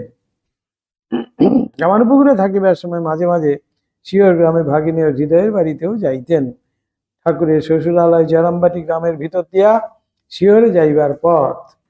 সেখানকার লোকেরাও উপরোধ অনুরোধ করিয়া ঠাকুরকে সেখানে কয়েকদিন এই অবসরে বাস করাইয়া লইতেন। ঠাকুরের পরম অনুগত ভক্ত ভাগিনেও হৃদয় তখন সর্বদা ঠাকুরের সঙ্গে থাকিয়া ঠাকুরের সর্বপ্রকার সেবা করিতেন। আমার পুকুরে থাকিবার কালে ঠাকুরকে দেখিবার ও তাহার মুখের দুটো কথা শুনিবার জন্য সকাল হইতে সন্ধ্যা পর্যন্ত গ্রামে স্ত্রী পুরুষের ভিড় লাগিয়াই থাকিত। প্রত্যুষেই প্রতিবাসী স্ত্রীলোকেরা বাড়ির পাট ঝাঁট সারিয়া স্নান করিয়া জল আনিবার জন্য কলসি কক্ষে লইয়া আসিতেন ও কলসিগুলো ঠাকুরের বাটির নিকট হালদার পুকুরের পাড়ে রাখিয়া চাটুর্যদের বাড়িতে আসিয়া বসিতেন। সব জল আনার নাম করে সব ঠাকুরের কাছে চলে আসত এবং ঠাকুরের বাটির মেয়েদের ও ঠাকুরের সহিত কথাবার্তায় 1-8 ঘন্টা কাল কাটাইয়া পরে স্নানে যাইতেন। এইরূপ নিত্য হইত। এই অবকাশে আবার কেহ কেহ রাত্রে বাটিতে কোনো ভালো মন্দ মিষ্টান্নাদি তৈয়ার করা হইলে তাহার অগ্রভাগ তুলিয়া রাখিয়া তাহা লইয়া আসিয়া ঠাকুরকে দিয়া যাইতেন। এমন সব ভালোবাসা। রঙ্গরস প্রিয় ঠাকুর ইহারা রাত্রি প্রভাত হইতে না হইতে আসিয়া উপস্থিত হন দেখিয়া কখনো কখনো রঙ্গ করিয়া বলিতেন, শ্রী বৃন্দাবনের নানা ভাবে নানা সময় শ্রীকৃষ্ণের সহিত গোপীদের মিলন হতো। পুলিনে জল আনতে গিয়ে গোষ্ঠ মিলন, সন্ধ্যাবেলা ঠাকুর যখন গরু চড়িয়ে ফিরতেন তখন গোধূলি মিলন, তারপর রাত্রে রাসে মিলন। এইরকম সব আছে। ঠাকুর নিজের জীবন শ্রীকৃষ্ণের সাথে বলাচ্ছেন। শ্রীকৃষ্ণ লীলাও আমরা দেখতে পাই। মা যশোদার কাছে একবার হলেও ঘুরে যেতেই হবে। কেন? সেই ছোট্ট গোপালকে একবার একটু দেখতে হবে। অনেক কিছু একটা অজুহাত নিয়ে, যে আমার এই হয়নি, আমার সেই হয়নি করে না, একবার একটু ঢুকে যাই বলে নন্দ ভবনে ঢুকে একবার সেই গোপালকে দেখে তারপরে গেল, তাতে তাদের শান্তি। এই সকাল থেকে একবার যদি গোপালকে না দেখে সেই গোপিনীদের যেন শান্তি হয় না। তাই ছলনা করেও তারা আসতেন, মা যশোদার কাছে এসে অভিযোগ করতেন, তোমার গোপাল গিয়ে আমার এই হাঁড়ি ভেঙে দিয়েছে, আমাদের এই বাছুরকে ছেড়ে দিয়েছে, এই করেছে। এইসব কিছুই নয়, এগুলো শুধু অজুহাত মাত্র। এই বলার জন্যই নন্দভবনে তাদের আগমন, এবং যে গোপালকে একবার একটু দেখতে পাবে, আর কিন্তু কিছুর জন্য নয়। তা হাগা, এটা কি তোদের স্নানের সময়ের মিলন নাকি? ঠাকুরি সব রঙ্গরস করতেন আর কি তাদের সাথে, যে ওই হালদার পুকুরের সামনে কলসি রেখে তারপরে সব এখানে বসে পড়ছে, তো এটা কি তোদের স্নানের সময়ের মিলন নাকি? তাঁরা ঠাকুরের কথা শুনিয়া হাসিয়া গড়াগড়ি দিতেন। মেয়েরা দিবসে রন্ধনাদি করিতে চলিয়া যাইবার পর পাড়ার পুরুষেরা ঠাকুরের নিকট আসিয়া যাহার যতক্ষণ ইচ্ছা বসিয়া কথাবার্তা কহিত। এই দ্বিতীয় পর্ব চলছে আর কি। প্রথম পর্বে মহিলারা আসতো, দ্বিতীয় পর্বে এবার পুরুষরা। অপরাহ্নে আবার স্ত্রীলোকেরা আসিত, এবং সন্ধ্যার পরে রাত্রে আবার পুরুষদের কেহ কেহ আসিয়া উপস্থিত হইত। আর দূর দূরান্তর হইতে যে সকল স্ত্রী পুরুষেরা আসিত, তাহারা প্রায় অপরাহ্নেই আসিয়া সন্ধ্যার পূর্বেই চলিয়া যাইত। এইরূপে সমস্ত দিন রথ দোলের ভিড় লাগিয়া থাকিত, একেবারে মেলার মতো আর কি। একবার কামারপুকুর হইতে এইরূপে জয়রামবাটি ও শিহর যাইবার বন্দোবস্ত হইয়াছে। অনুক্ষণ ভাব সমাধিতে থাকায় ঠাকুরের অঙ্গ বালক বা শ্রীলোকের ন্যায় সুকোমল হইয়া গিয়াছিল। অত্যন্ত কোমল ছিলেন ঠাকুর, শরীরে এত নরম ছিল ঠাকুরের। অল্প দূর হইলেও পালকি গাড়ি ভিন্ন যাইতে পারিতেন না, সেজন্য জয়রামবাটি হইয়া শিহর যাইবার জন্য পালকি আনা হইয়াছে। হৃদয় সঙ্গে যাইবার জন্য প্রস্তুত। ঠাকুর আহারান্তে পান খাইতে খাইতে লাল চেলি পরিয়া হস্তে সুবর্ণ ইষ্ট কবচ ধারণ করিয়া পালকিতে উঠিতে আসিলেন। দেখেন রাস্তায় পালকির নিকটে ভিড় লাগিয়া গিয়াছে, চারিদিকে স্ত্রী পুরুষ দাঁড়াইয়া আছে। দেখিয়া আশ্চর্য হইয়া হৃদয়কে জিজ্ঞাসা করিলেন, হৃদু, এত ভিড় কিসের রে? এবার হৃদু বলছেন, হৃদয় কিসের আর, এই তুমি আজ ওখানে যাবে লোকদিগকে দেখাইয়া, এরা এখন আর তোমাকে কিছুদিন দেখতে পাবে না, তাই সব তোমায় দেখতে এসেছে। ঠাকুর, আমাকে তো রোজ দেখে, আজ আবার কি নতুন দেখবে? হৃদয়, এই চেলি পরে সাজলে গুজলে পান খেয়ে তোমার ঠোঁট দুটি লাল টুকটুকে হলে খুব সুন্দর দেখায়, তাই সব দেখবে আর কি। তাহার সুন্দর রূপে ইহারা আকৃষ্ট শুনিয়াই ঠাকুরের মন এক অপূর্ব ভাবে পূর্ণ হইল। ভাবিলেন, হায় হায়, এরা সব এই দুদিনের বাহিরের রূপটা লইয়াই ব্যস্ত, ভিতরে যিনি রহিয়াছেন তাহাকে কেহ দেখিতে চায় না। তাই ডুব ডুব ডুব রূপসাগরে আমার মন। রূপসাগরে ডুবতে বলছেন, বাইরে নয়। রূপে বিতৃষ্ণা তো তাহার পূর্ব হইতেই ছিল। এই ঘটনায় তাহা আরো সহস্র গুণে বর্ধিত হইল। বলিলেন, কি, একটা মানুষকে মানুষ দেখিবার জন্য এত ভিড় করবে? যা, আমি কোথাও যাব না, যেখানে যাব সেখানেই তো লোকে এই রকম ভিড় করবে। বলিয়াই ঠাকুর বাটির ভিতরে নিজ কক্ষে যাইয়া কাপড় চোপড় সব খুলিয়া ক্ষোভে দুঃখে চুপ করিয়া বসিয়া রহিলেন। কি কাণ্ড! দিন ভাবে পূর্ণ ঠাকুর সেদিন বাস্তবিকই জয়রামবাটিও শিহরে যাইলেন না। হৃদয় বাটি সকলে কত মতে বুঝাইল, সকলই ভাসিয়া গেল। আপনার শরীরটার উপরে অলৌকিক পুরুষের যে কি তুচ্ছ হেয় বুদ্ধি ছিল, তাহা একবার হে পাঠক ভাবিয়া দেখো। এই দেহটা, আমরা এই দেহটা নিয়েই কিন্তু ব্যস্ত। কিভাবে দেহটাকে ঠিক রাখবো, কিভাবে দেহটাকে সুন্দর করে রাখবো, মাজা ঘষা, কত রকমের ঘষা ঘষি করে কত কিছু করছি, তাও কিছুই হয় না। যেমনটি আছে তেমনটি আছে। আর ঠাকুর বলছেন এই দেহটার উপরে এরকম, কিন্তু দুদিনের মাত্র। এইটা নয়, ভিতরের রূপের প্রতি আকৃষ্ট হতে হবে। বলছেন এই জন্যই কত তুচ্ছ তিনি ভাবতেন এই দেহটাকে, তাই ভাবতে বলছেন আমাদেরকে। আর ভাবো আমাদের কথা, কি রূপ রূপ করিয়া পাগল, কি মাজা ঘষা, আরশি, চিরুনি, খুর, ভাঁড়, বেসন, সাবান, এসেন্স, পমেডের ছড়াছড়ি। ও তখন থেকেই বেসন মাখা চলছে। শরৎ মহারাজ ভালোই জানেন দেখছি সব। পমেডটা কি? পমেড পাউডার টাউডার নাকি? ক্রিম।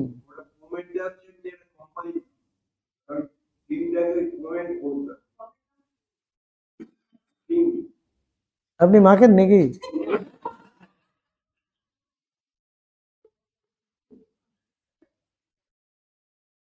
পমেডের ছড়াছড়ি আর পাশ্চাত্যের অনুকরণে, এবার বলছেন আরো কথা, আর পাশ্চাত্যের অনুকরণে হাড় মাসের খাঁচাটার উপর নিত্য ভ্রমের বাড়াবাড়ি করিয়া একেবারে উৎসন্ন যাইবার হুড়াহুড়ি।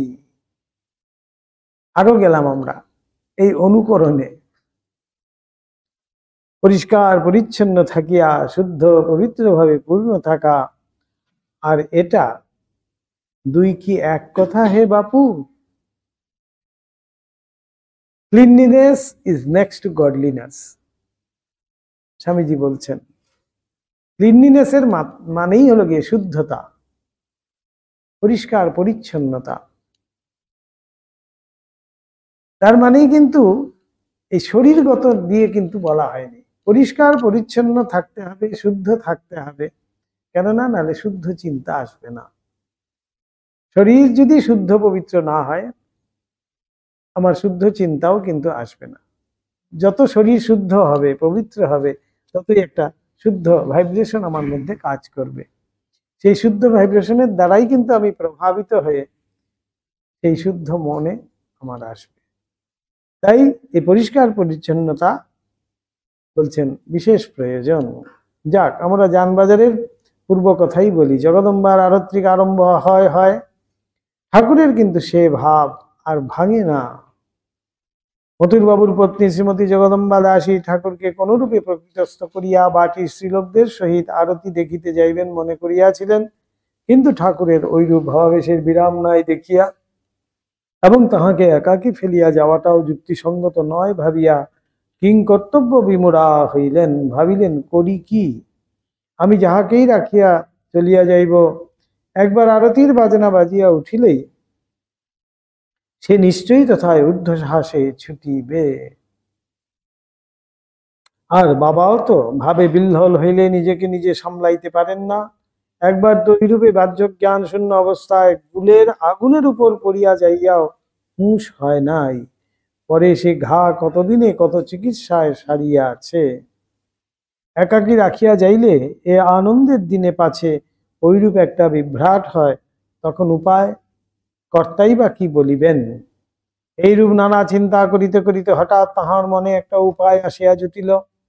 তাড়াতাড়ি নিজের বহুমূল্য গহনা সকল বাহির করিয়া বাবাকে পড়াইতে পড়াইতে তাহার কানের গড়ায় বারবার বলিতে লাগিলেন, বাবা চলো, মার যে আরতি হইবে, মাকে চমর করিবে না। ঠাকুর কিন্তু অর্ধবাহ্য দশায় আছেন। সেই অবস্থায় জগদম্বা দাসী তাহার সমস্ত গয়না দিয়ে ঠাকুরকে সাজিয়ে দিলেন, আর বললেন চলো, মাকে ব্যজন করবে না। ভাবাবেশে ঠাকুর যতই কেন বাহ্য জ্ঞান শূন্য হন না, যে মূর্তি ও ভাবে তাহার মন সমাধিস্থ হইয়াছে, তাহা ছাড়া অপর সকল বস্তু, ব্যক্তি ও ভাব সম্বন্ধ হইতে তাহার মন যতই কেন দূরে যাইয়া পড়ুক না, এটা কিন্তু সকল সময় দেখা গিয়াছে যে ওই মূর্তির নাম বা ওই মূর্তির ভাবের অনুকূল কথা কয়েকবার ঠাকুরের কানের কাছে বলিলেই তখনই তাহার মন উহাতে আকৃষ্ট হইত এবং উহা ধরিতে বুঝিতে সক্ষম হইত। জগদম্বা দাসী তিনিও যেন জানতেন, তাই বাবাকে বারবার কিন্তু গিয়ে ঠাকুরের কানে কানে বলছেন, চলো বাবা চলো, মায়ের যে আরতি হবে। মায়ের ভাবেই তো আবিষ্ট হয়ে আছেন, এই মার কথাটি কিন্তু ঠাকুর ঠিক বুঝতে পারছেন।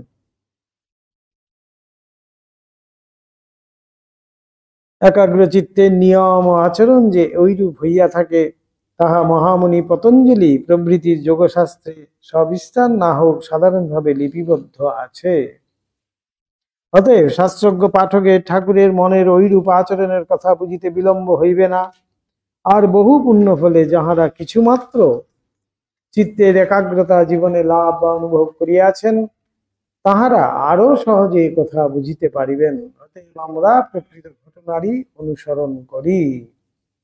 মথুরবাবুর পত্নীর কথা ঠাকুরের কর্ণে প্রবেশ করিল, অমনি তিনি অনেকটা প্রকৃতস্থ হইয়া অর্ধবাহ্য দশায় আনন্দে উৎফুল্ল হইয়া তাহার সঙ্গে চলিলেন। তাহারা ঠাকুর দালানে পৌঁছিবা মাত্র আরতি আরম্ভ হইল। ঠাকুরও শ্রীগণ পরিবৃত হইয়া চামর হস্তে প্রতিমাকে বিজন করিতে লাগিলেন। দালানের একদিকে স্ত্রীলোকেরা এবং অপরদিকে মথুরবাবু প্রমুখ পুরুষেরা দাঁড়াইয়া শ্রী শ্রী জগদম্বার আরতি দেখিতে লাগিলেন। সহসা মথুরবাবুর নয়ন স্ত্রীলোকের দিকে পড়িবা মাত্র দেখিলেন তাহার পত্নীর পার্শ্বে বিচিত্র বস্ত্রভূষণে অদৃষ্টপূর্ব সৌন্দর্য বিস্তার করিতে করিতে কে দাঁড়াইয়া চামর করিতেছেন। বারবার দেখিয়াও যখন বুঝিতে পারিলেন না যে তিনি কে, তখন ভাবিলেন হয়তো তাহার পত্নীর পরিচিতা কোনো সঙ্গতিপন্ন লোকের গৃহিণী নিমন্ত্রিতা হইয়া আসিয়াছেন। মথুরবাবু রাত দিন সঙ্গ করছেন, সেই মথুরবাবুই চিনতে পারলেন না। হচ্ছেন কোনো বেশ বড় লোকের বাড়ির কোনো মহিলা এসছে। কিছুক্ষণ পরে মথুরবাবু কার্যান্তরে অন্দরে গিয়া কোথায় কোথায় তাহার পত্নীকে জিজ্ঞাসা করিলেন, আরতির সময় তোমার পাশে দাঁড়াইয়া কে চামর করিতেছিলেন? মথুরবাবুর পত্নী তাহাতে হাসিয়া বলিলেন, তুমি চিনতে পারো নাই? বাবা ভাবাবস্থায় ওই রূপে চামর করিতেছিলেন। তা হইতেই পারে, মেয়েদের মতো কাপড় চোপড় পরিলে বাবাকে পুরুষ বলিয়া মনে হয় না। এই বলিয়া মথুরবাবুকে আদ্যপান্ত সমস্ত ঘটনা খুলিয়া বলিলেন। মথুরবাবু একেবারে অবাক হইয়া বলিলেন, তাই তো বলি, সামান্য বিষয়েও না ধরা দিলে বাবাকে চেনে কার সাধ্য? দেখো না, 24 ঘন্টা দেখে ও একত্র থেকেও আজ তাকে চিনতে পারলুম না। মথুরবাবু আফসোস করছেন যে তিনি যদি না ধরা দেন তাহলে কিন্তু তাকে চিনা যায় না। 24 ঘন্টা যার সাথে আছি, যানবাজারের বাড়িতেই তো ঠাকুর আছেন, কিন্তু সেই সময় মথুরবাবু কিন্তু চিনতেই পারলেন না। ভাবলেন কোনো সঙ্গতিপন্ন বাড়ির থেকে কোনো মহিলা এসছেন। সপ্তমী অষ্টমী নবমী পরমানন্দে কাটিয়া গিয়াছে। আজ বিজয়া দশমীর প্রাতঃকাল। পুরোহিত তাড়াতাড়ি শ্রী শ্রী জগদম্বার সংক্ষেপ পূজা সারিয়া লইতেছে, কারণ নির্দিষ্ট সময়ের মধ্যে দর্পণ বিসর্জন করিতে হইবে। পরে সন্ধ্যার পর প্রতিমা বিসর্জন। মধুরবাবুর বাড়ির সকলেরই মনে যেন একটা বিষাদের ছায়া, কিসের যেন একটা অব্যক্ত ও পরিস্ফুট অভাব, যেন একটা হৃদয়ের অতি প্রিয় বস্তু বা ব্যক্তির সহিত অপরিহার্য আশু বিচ্ছেদ আশঙ্কা। বিজয়া দশমীর দিন দেবেন সকালবেলা কিন্তু আমাদের এখনো হয় যেন এই পঞ্চম দিনে খুব মন খারাপ হয় সকাল থেকে, যা আজকে তো মা বিসর্জন হয়ে যাবে। বিষাদে বিচ্ছেদ আশঙ্কা। পৃথিবীর অতি বিশুদ্ধ আনন্দের পাশ্চাত্য পশ্চাতেও এইরূপ একটা বিষাদ ছায়া সর্বদা সংলগ্ন আছে। এই নিয়মের বশেই বোধ হয় অতি বড় ঈশ্বর প্রেমিকের জীবনেও সময়ে সময়ে অসহ্য ঈশ্বর বিরহের সন্তাপ আসিয়া উপস্থিত হয়। আর কঠিন মানব আমাদের হৃদয়ও বিজয়ার দিনে প্রতিমা বিসর্জন দিতে যাইয়া উষ্ণ অশ্রু বর্ষণ করে। এখনো আছে, অনেকেই কাঁদেন, কিন্তু মধুর পত্নীর তো কথাই নাই। আজ প্রাতঃকাল হইতে হস্তে কর্ম করিতে করিতে অঞ্চলে অনেকবার নয়নাশ্রু মুছিয়া চক্ষু পরিষ্কার করিয়া লইতে হইতেছে। বাইরে মধুরবাবুর কিন্তু অধ্যকার কথা এখনো ধারণা হয় নাই। তিনি পূর্ববৎ আনন্দে উৎফুল্ল।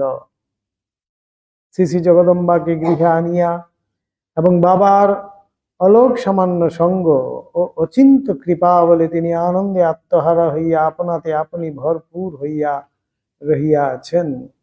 বাহিরে কি হইবে না হইবে তাহা এখন খুঁজে কে? খুঁজিবার আবশ্যকই বা কি? মাকেও বাবাকে লইয়া এইরূপেই দিন কাটিবে। এমন সময় পুরোহিতের নিকট হইতে সংবাদ আসিল, এইবার মার বিসর্জন হইবে। বাবুকে নিচে আসিয়া মাকে প্রণাম বন্দনাদি করিয়া যাইতে বলো। কথাটা মথুরবাবু প্রথম বুঝিতেই পারিলেন না। পুনরায় জিজ্ঞাসা করিয়া যখন বুঝিতে পারিলেন, তখন তাহার হুঁশ হইল আজ বিজয়া দশমী। আর সেই জ্ঞানের সঙ্গে সঙ্গে হৃদয়ে এক বিষম আঘাত পাইলেন। শোকে দুঃখে পূর্ণ হইয়া ভাবিতে লাগিলেন, আজ মাকে বিসর্জন দিতে হইবে কেন? বাবা ও মার কৃপায় আমার তো কিছুরই অভাব নাই। মনের আনন্দের যেটুকু অভাব ছিল তাহা তো বাড়িতে মার শুভাগমনে পূর্ণ হইয়াছে। তবে আবার কেন মাকে বিসর্জন দিয়া বিষাদ ডাকিয়া আনি? না, এ আনন্দের হাট আমি ভাঙিতে পারিব না। মার বিসর্জন মনে হইলেও যেন প্রাণ কেমন করিয়া ওঠে। এইরূপ নানা কথা ভাবিতে ও অশ্রু বিসর্জন করিতে লাগিলেন। এদিকে সময় উত্তীর্ণ হয়। পুরোহিত লোকের উপর লোক পাঠাইতেছেন, বাবু একবার আসিয়া দাঁড়ান, মান বিসর্জন হইবে। মথুর ভীষণ বিরক্ত হইয়া বলিয়া পাঠাইলেন, আমি মাকে বিসর্জন দিতে দিব না। যেমন পূজা হইতেছে তেমনি পূজা হইবে। কি কাণ্ড!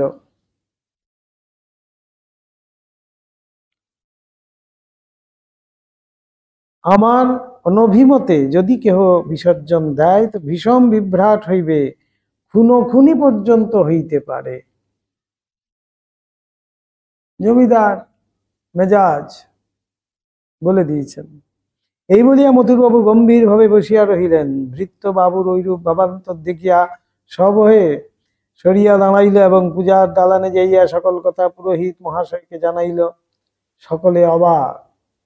তখন সকলে পরামর্শ করিয়া বাবু বাটির ভিতরে যাহাদের সম্মান করিতেন তাহাদের বুঝাইতে পাঠাইলেন। তাহারাও যাইলেন, বুঝাইলেন, কিন্তু বাবুর সে ভাবান্তর দূর করিতে পারিলেন না।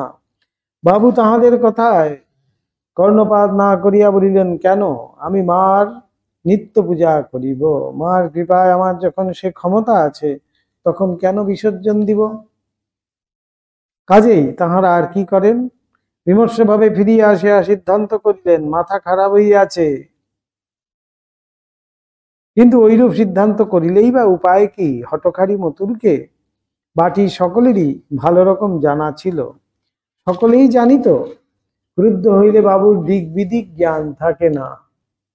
কাজেই তাহার অনভিমতে দেবীর বিসর্জনের হুকুম দিয়া কে তাহার কোপে পড়িবে বলো? সে বিষয়ে কেহই অগ্রসর হইলেন না। গিন্নির নিকট অতিরঞ্জিত হইয়া সংবাদ পৌঁছিল। তিনি ভয়ে ডরে অভিভূতা হইয়া ঠাকুরকে বুঝাইয়া বলিতে অনুরোধ করিলেন, কারণ বাবা ভিন্ন তাহাদের বিপদ হইতে উদ্ধার করিবার আর কে আছে? বাবুর যদি বাস্তবিকই মাথা খারাপ হইয়া থাকে, ঠাকুর যাহাই দেখিলেন যাইয়াই দেখিলেন মথুরের মুখ গম্ভীর, রক্তবর্ণ, দুই চক্ষু লাল এবং যেন উন্মনা হইয়া ঘরের ভিতর বেড়াইয়া বেড়াইতেছেন। তাহাকে দেখিয়াই মথুর কাছে আসিলেন এবং বলিলেন, বাবা, যে যাহাই বলুক আমি মাকে প্রাণ থাকিতে বিসর্জন দিতে পারিব না। বলিয়া দিয়াছি নিত্য পূজা করিব। মাকে ছাড়িয়া কেমন করিয়া থাকিব? ঠাকুর তাহার বুকে হাত বুলাইতে বুলাইতে বলিলেন, ও এই তোমার ভয়? তা মাকে ছেড়ে তোমায় থাকতে হবে কে বললে? আর বিসর্জন দিলেই বা তিনি যাবেন কোথায়? ছেলেকে ছেড়ে মা কি কখনো থাকতে পারে? এ 3 দিন বাইরে দালানে বসে তোমার পূজা নিয়েছেন, আজ থেকে তোমার আরো নিকটে থেকে সর্বদা তোমার হৃদয়ে বসে তোমার পূজা নেবেন। কি এক অদ্ভুত মোহিনী শক্তি যে ঠাকুরের স্পর্শে ও কথায় ছিল, তাহা বলিয়া বোঝানো কঠিন। দেখা গিয়াছে অনেক সময় লোকে আসিয়া তাহার সহিত কোনো বিষয়ে বিরুদ্ধ মত অবলম্বন করিয়া খুব তর্ক করিতেছে, তাহা সিদ্ধান্ত কিছুতেই লইতেছে না। ঠাকুর তখন কৌশলে নানা রূপে তাহার অঙ্গ স্পর্শ করিয়া দিতেন, আর অমনি তখন হইতে তাহার মনে স্রোত যেন ফিরিয়া যাইত এবং ওই ব্যক্তি কথাটা গুটাইত ঠাকুরের কথা বা সিদ্ধান্ত সম্পূর্ণ মানিয়া লইয়া। ওই বিষয়ে তিনি আমাদের কাহারো কাহারো নিকট বলিয়াছেন, কথা কইতে কইতে অমন করে ছুঁয়ে দিই কেন জানিস? যে শক্তিতে ওদের অমন গোটা থাকে সেইটি জোর করে গিয়ে ঠিক ঠিক সত্য বুঝতে পারবে বলে। এইরূপে স্পষ্ট মাত্রই অপরের যথার্থ সত্য উপলব্ধি করিবার পথের অন্তরায় স্বরূপে দণ্ডায়মান শক্তি সমূহকে নিজের ভিতর টানিয়া লইয়া তাহাদের প্রভাব কমাইয়া দেওয়া বা ওই সকলের চিরকালের মতো একেবারে হরণ করার সম্বন্ধে অনেক দৃষ্টান্ত ঠাকুরের জীবনে দেখিয়াছি ও শুনিয়াছি। দেখিয়াছি যে সকল কথা অপরের মুখ হইতে বাহির হইয়া কাহারও মনে কোনরূপ ভাবোদয় করিল না, সেই সকলই আবার তাহার মুখনিসৃত হইয়া মানব হৃদয়ে এমন অদম্য আঘাত করিয়াছে যে সেই ক্ষণ হইতে শ্রোতার জীবনের গতি পরিবর্তিত হইয়া গিয়াছে। সে সকল পাঠককে সবিস্তারে বলিবার অন্য কোনো সময় চেষ্টা করিব। আবার অন্য সময় তাহলে আমরাও চেষ্টা করব। ওম নিরঞ্জনম নিত্যম অনন্তরূপম ভক্তানুকম্পাধৃত বিগ্রহং বৈ ঈশাবতারং পরমেশমিদ্যম তম রামকৃষ্ণম শিরসা নমামহ। ওম শান্তি শান্তি শান্তি। হরি ওম তৎসৎ। শ্রীরামকৃষ্ণার্পণমস্তু।